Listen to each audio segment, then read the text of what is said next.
Hello everybody, hope you're okay.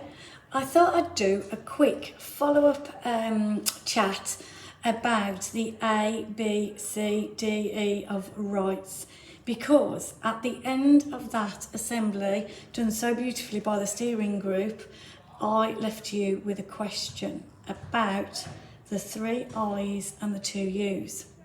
Now, where are we on our journey?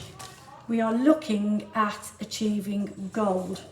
And to achieve gold, we all need to understand the A, B, C, D, E of rights, and also 5 quite tricky words.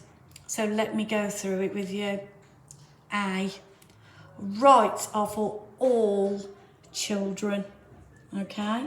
And they are universal.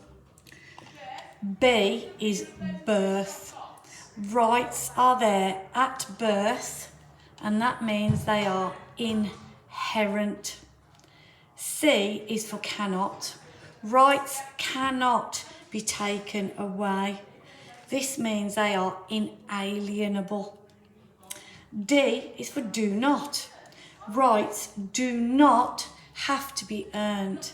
They are unconditional. E is for equally. All rights are equally important. They are indivisible.